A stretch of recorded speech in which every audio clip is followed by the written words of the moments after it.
everyone. So இன்னைக்கு நம்ம என்ன பார்க்க போறோம்னா React.js வந்து எப்படி Visual Studio Codeல ரன் பண்றதுன்னு தான் பார்க்க போறோம். So React.js வந்து ரன் பண்றதுக்கு நமக்கு Node.js வந்து தேவைப்படும். So Node.js பார்த்தீங்கன்னா எப்படி டவுன்லோட் பண்ணி இன்ஸ்டால் பண்றங்கற வீடியோ வந்து ஆல்ரெடி என்னோட சேனல்ல வந்து அப்லோட் பண்ணியிருக்கேன். So நீங்க அதை பார்த்து டவுன்லோட் பண்ணி இன்ஸ்டால் பண்ணிக்கோங்க. So நீங்க வந்து Node.js வந்து இன்ஸ்டால் பண்ணதுக்கு அப்புறம் ஒரு empty folder வந்து கிரியேட் பண்ணிக்கோங்க. So அதை செலக்ட் பண்ணிட்டு ரைட் கிளிக் வந்து கொடுங்க. இதில் பார்த்தீங்கன்னா ஓப்பன் வித் கோடுன்னு இருக்கும், அதை வந்து செலக்ட் பண்ணுங்க. ஸோ இப்போ பார்த்தீங்கன்னா ரியாக்டில் வந்து ஒரு ப்ராஜெக்ட் பண்ண போகிறோம். ஸோ அதுக்கு பார்த்தீங்கன்னா மேலே வந்து ஒரு டெர்மினல்னு இருக்கும். ஸோ அதை வந்து செலக்ட் பண்ணுங்க.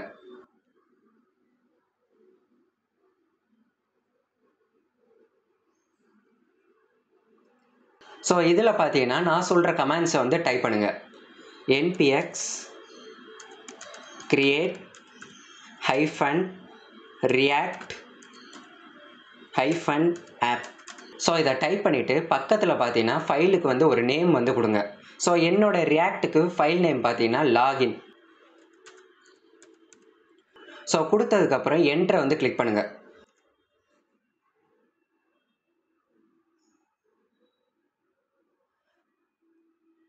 இப்போ பார்த்தீங்கன்னா ரியாக்டுக்கு தேவையான காம்போனன்ட்ஸ் வந்து அந்த ஃபோல்டரில் வந்து இன்ஸ்டால் ஆகிட்டுருக்கு. ஸோ அது இன்ஸ்டாலேஷன் கம்ப்ளீட் ஆகிற வரை வெயிட் பண்ணிக்கோங்க. ஸோ ரியாக்டோட காம்போனன்ட்ஸ் வந்து இன்ஸ்டால் ஆயிடுச்சுன்னா நம்ம ஃபோல்டரில் பார்த்தீங்கன்னா நம்மளோட ப்ராஜெக்ட் ஃபைல்ஸ் வந்து கிரியேட் ஆகிருக்கும். ஸோ அதில் பார்த்தீங்கன்னா நம்மளுக்கு தேவையான HTML CSS ஃபைல்ஸ் வந்து இருக்கும். ஸோ இதில் பார்த்தீங்கன்னா உங்களுக்கு தேவையில்லாத ஃபைல்ஸை வந்து டெலீட் பண்ணிவிட்டு தேவையான ஃபைல்ஸை மட்டும் வச்சுக்கோங்க. ஸோ யூடியூப்பில் பார்த்தீங்கன்னா நிறைய வீடியோஸ் வந்து ரியாக்டுக்கு இருக்குது. ஸோ அதை பார்த்து வந்து நீங்கள் ஏதாவது ஒரு வெப்சைட் வந்து கிரியேட் பண்ணிக்கோங்க. ஸோ இப்போ பார்த்தீங்கன்னா நான் வந்து ஒரு சிம்பிளான ஒரு லாகின் ஃபார்ம் வந்து கிரியேட் பண்ணியிருக்கேன். ஸோ என்னோட லாகின் ஃபார்மில் பார்த்தீங்கன்னா எனக்கு தேவையான CSS ஃபைல்ஸை வந்து இம்போர்ட் பண்ணிவிட்டு ஒரு ஃபங்க்ஷன் வந்து கிரியேட் பண்ணியிருக்கேன். ஸோ பார்த்தீங்கன்னா இந்த இடத்துல வந்து மேக்ஸிமம் வந்து எனக்கு எரர் வந்துச்சு. ஏன்னு பார்த்தீங்கன்னா இந்த லாகின் ஃபார்மில் வந்து ஸ்மால் லெட்டர்ஸில் வந்து கொடுத்துட்டேன். ஸோ ஸ்மால் லெட்டர்ஸில் வந்து இருக்கக்கூடாது, ரெண்டுமே வந்து கேபிட்டல் லெட்டர்ஸில் தான் இருக்கணும். ஸோ அதுக்கப்புறம் பார்த்தீங்கன்னா ரிட்டன் ஃபங்க்ஷனுக்குள்ளே தான் வந்து நம்மளோட HTML ஃபைல்ஸை வந்து ரைட் பண்ணுவோம். ஸோ ரைட் பண்ணதுக்கப்புறம் எக்ஸ்போர்ட் வந்து கொடுக்கணும். ஸோ கொடுத்ததுக்கப்புறம் நம்மளோட ஃபைல்ஸை வந்து ரன் பண்ணணும். ஸோ ரன் பண்ணுறதுக்கு பார்த்தீங்கன்னா இந்த சைடில் வந்து டெர்மினலில் வந்து ஓப்பன் பண்ணிக்கோங்க. டெர்மினலில் வந்து நான் சொல்கிற கமாண்டை வந்து டைப் பண்ணுங்கள். npm start.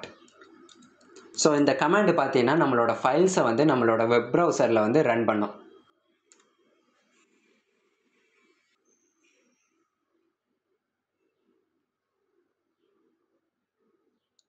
ஸோ இப்போ பார்த்தீங்கன்னா என்னோட லாகின் ஃபார்ம் வந்து ரியாக்ட் மூலமாக நான் வந்து கிரியேட் பண்ணியிருக்கேன்.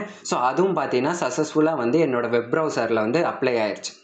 ஸோ இதே மாதிரி React.jsல வந்து நிறைய ஆப் பண்ணலாம்.